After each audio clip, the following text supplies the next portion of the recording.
Operation सिंदूर के बाद भारत और पाकिस्तान में जो संघर्ष चल रहा है और इस वक्त भारत के अंदर जो कह रहे हैं से नो टू वॉर, यानी जंग को ना कहिए। मैं इनसे एक सवाल पूछना चाहता हूं, आप क्या उम्मीद कर रहे हैं? इस वक्त हम जंग के बीचों बीच हैं। आप क्या उम्मीद कर रहे हैं कि हम पाकिस्तान के सामने जाकर खड़े हो जाएं और कहें कि आइए जहांपना, तोहफा कबूल कीजिए? तो सवाल तो पूछ, हक है तेरा, फर्ज है तेरा, किसी की खैरात, किसी का एहसान नहीं तुझ पर, मगर शर्त है अंदाज़े बयां हो बेखौफ, अंदाज़े बयां हो स्पष्ट, अंदाज़े बयां हो बेबाक। हां, उस लफ्ज को याद रखो, अंदाज़े बयां हो बेबाक। बेबाक। हर चीज का एक वक्त होता है।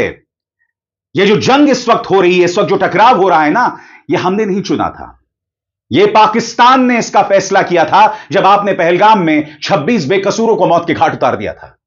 कुल 28 लोगों को मौत के घाट उतार दिया था और यह बार बार हो रहा था, लगातार हो रहा था।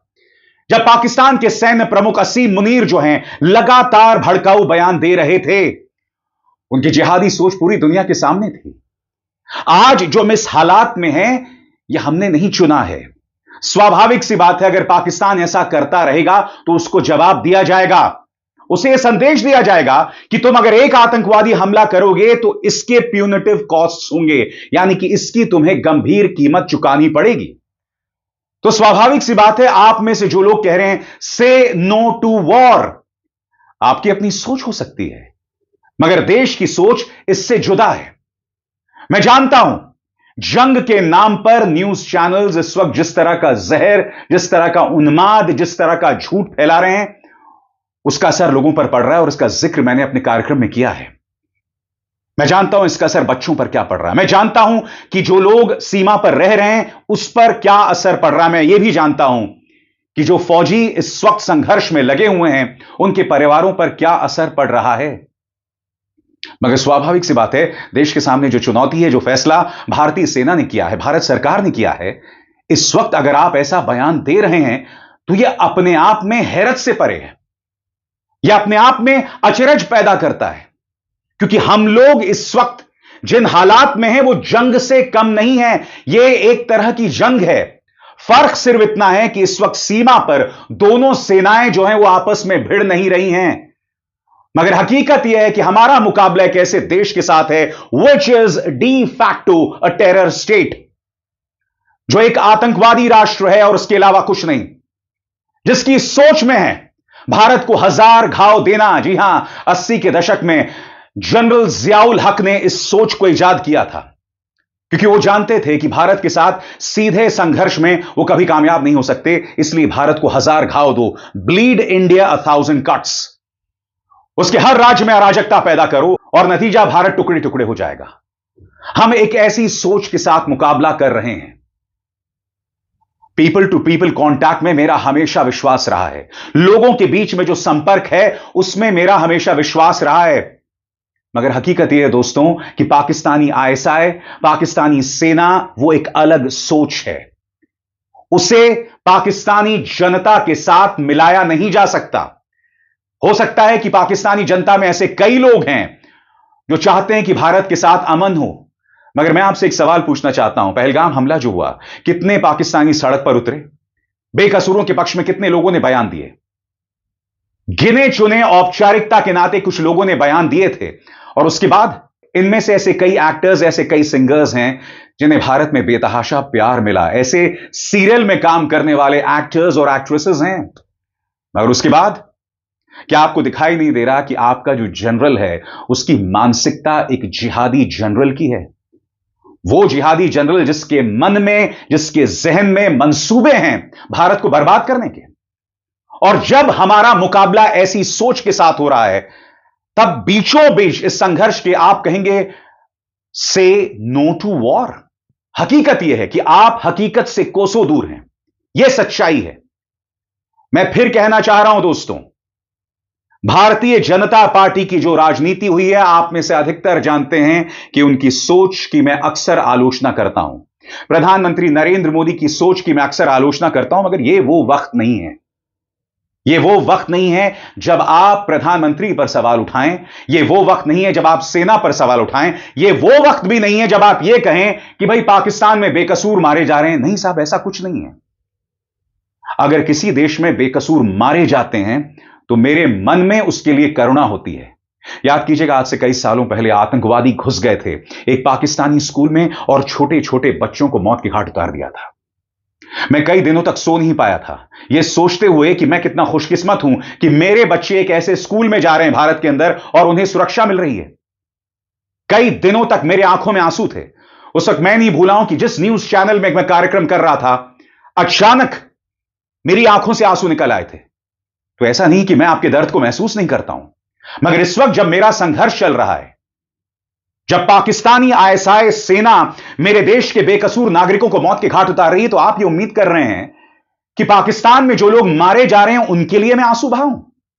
और खास तौर से हमने वो तस्वीरें देखी हैं, आतंकवादियों के जनाजे निकल रहे हैं और उन जनाजों के आसपास उन ताबूतों को पाकिस्तानी झंडे से लिपटा जा रहा है। आतंकवादी रो रहा है और उसके पीछे पाकिस्तानी सेना के तमाम अफसरान खड़े हुए हैं। आप तब भी उम्मीद करते हैं कि मैं पाकिस्तान के प्रति हमदर्दी जतलाऊं। मैं फिर स्पष्ट कर दूं दोस्तों, अगर पाकिस्तान में कोई बड़ी दुर्घटना होती है, याद है आपको किस तरह से एक ट्रेन पर प्रहार किया गया था, तब उसको लेकर मेरे मन में दर्द था। मगर यह मत सोचिए कि इस संघर्ष के दौरान अगर वहां कुछ बेकसूर मारे जाते हैं तो उसके लिए मैं आंसू बहाऊंगा, नहीं। आज जो हो रहा है उसके लिए पाकिस्तान जिम्मेदार है। और मैं आपको बताता हूं कि सोच कितनी घटिया है। कल देर रात जब पाकिस्तान लगातार मिसाइल फायर कर रहा था भारत पर, तो क्या आप जानते हैं Lahore to Dubai, Lahore to Oman अंतरराष्ट्रीय उड़ान भर रही थी, इंटरनेशनल प्लेन्स फ्लाइट ले रहे थे। कितनी खतरनाक सोच है। यानी कि नागरिकों को ढाल के तौर पर पाकिस्तान इस्तेमाल कर रहा था। यह इनकी सोच बतला रही है और इसी सोच के साथ भारत का मुकाबला है। कल्पना कीजिए अगर हमने दिल्ली के, अमृतसर के, धर्मशाला के अपने एयरपोर्ट्स को बंद ना किया होता और हमारी जो है विमान उड़ान भर रहे होते, मैं दावे के साथ कह सकता हूं इस देश की इतनी घटिया सोच की आर्मी है, इतनी नीच आईएसआई है कि इन्होंने हमारे नागरिक विमानों पर निशाना साधा होता। मगर यह हमारा बड़ा दिल है, यह हमारी सोच है कि जंग में हम बेकसूरों पर निशाना नहीं साधेंगे। और भारत ने पूरा फैसला किया है। और आप जानते हैं जब जंग हो रही होती है तो एक अंग्रेजी में वर्ड है कोलैटरल डैमेज, यानी कि न चाहते हुए एक बड़ी तबाही हो जाती है। और जंग में इस तरह की कैजुअलिटीज होती हैं, उससे कोई इंकार नहीं कर सकता है। मगर हां, जो लोग कह रहे हैं से नो टू वॉर, वो देश के दुश्मन नहीं है दोस्तों, वो अपनी राय रख रहे हैं। आपको याद है आज फॉरेन सेक्रेटरी विक्रम मिस्री ने क्या कहा? विक्रम मिस्री ने कहा कि यह सोच पाकिस्तान के परे है कि हमारे कुछ नागरिक सरकार की आलोचना कर रहे हैं। यही खूबसूरती इस देश की है ना, कि हम एक लोकतंत्र हैं। ऐसे में अगर कोई कह रहा है से नो टू वॉर, यह उनकी राय है, मैं उससे इत्तेफाक नहीं रखता हूं। मैंने अपने पूरे कारण आपको बताए, मगर इसका मतलब यह नहीं कि आप उनके फोन नंबर्स को सार्वजनिक करके उन्हें गालियां दें, उन्हें धमकियां दें। यह सरासर गलत है। यह किसी कीमत पर नहीं होना चाहिए। कुछ लोग धमका रहे हैं कि युद्ध रुक जाए, हम इन सबको ठिकाने लगाएंगे। किस तरह से ठिकाने लगाएंगे, मैं जानना चाहता हूं। यह कौन सी सोच है? कौन आपको इजाजत देगा उन्हें ठिकाने लगाने की? इस देश में सरकार का निजाम है ना, लॉ एंड ऑर्डर है ना, तो इस तरह की धमकी आप कैसे दे सकते हैं?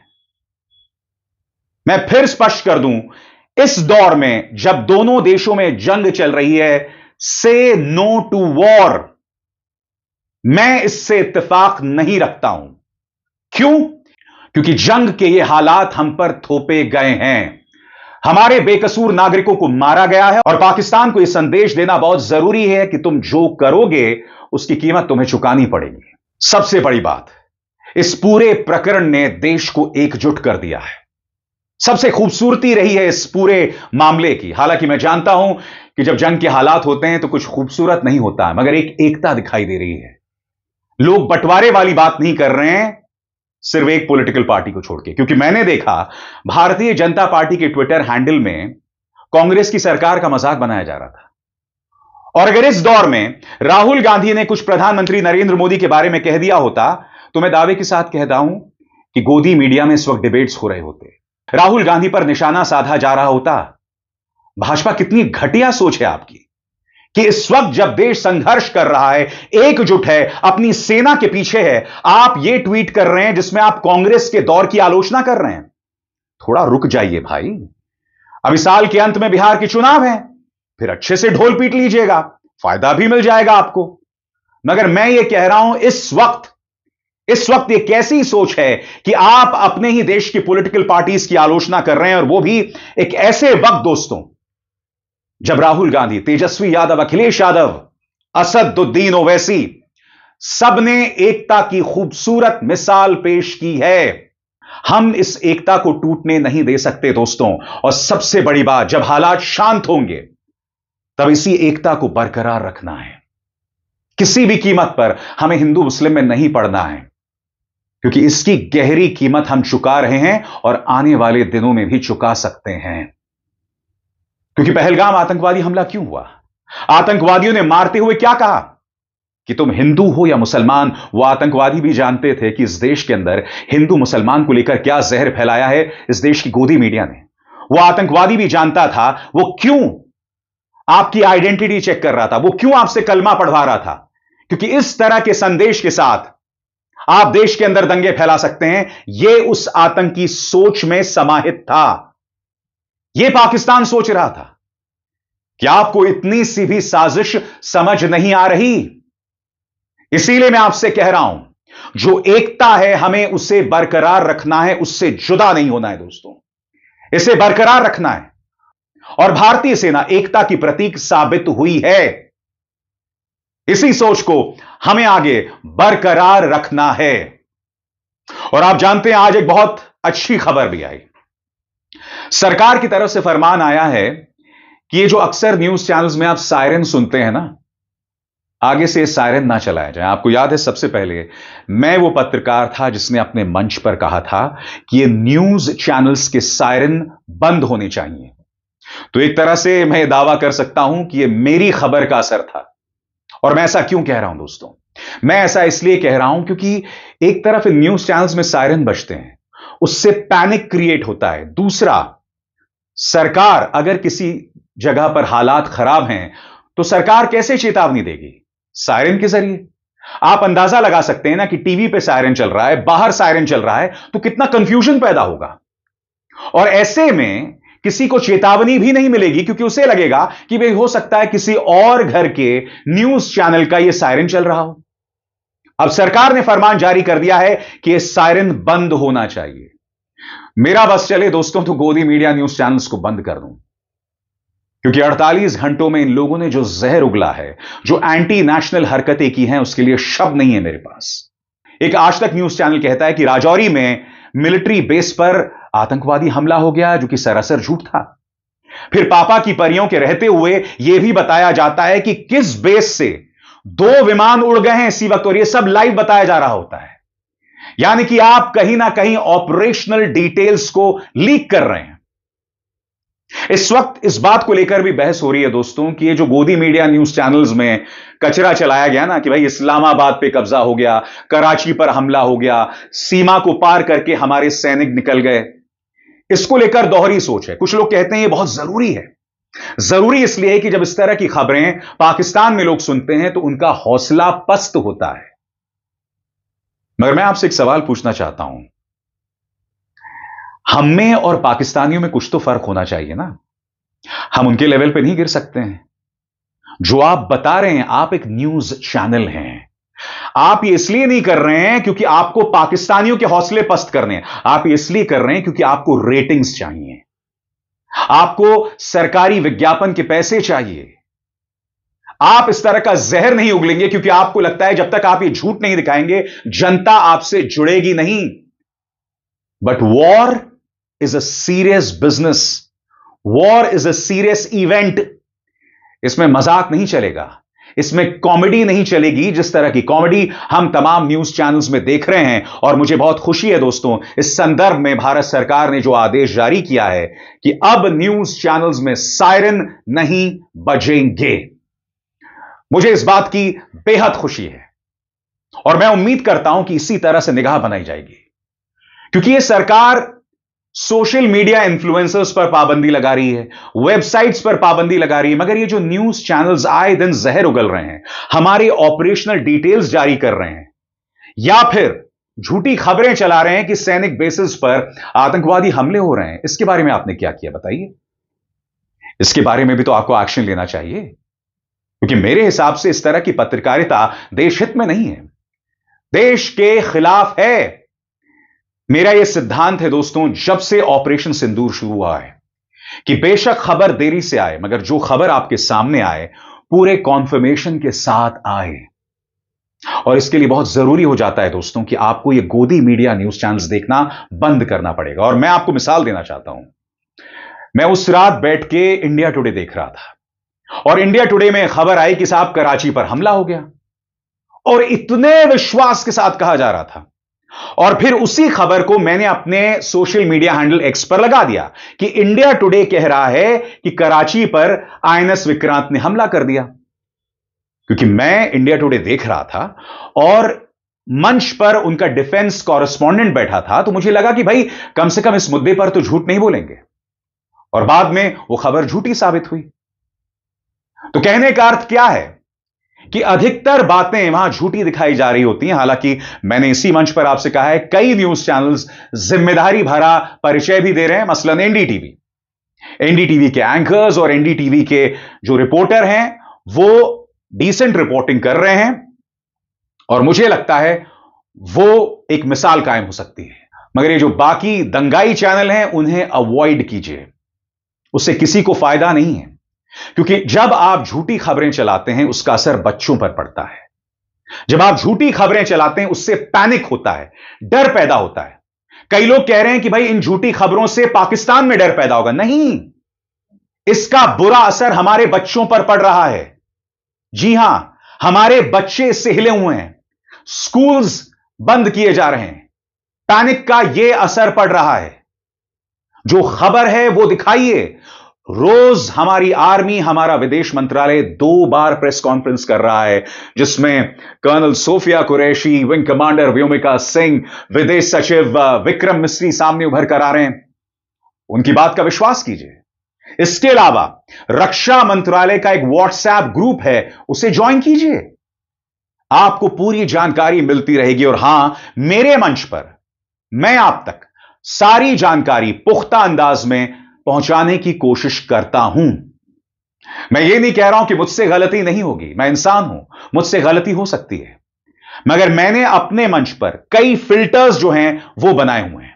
मैं हूं, मेरे एडिटर्स हैं, और वो लोग भी मेरी कही गई हर बात को खंगालते हैं ताकि आप तक सही खबर पहुंचे, और ये मेरा वादा है।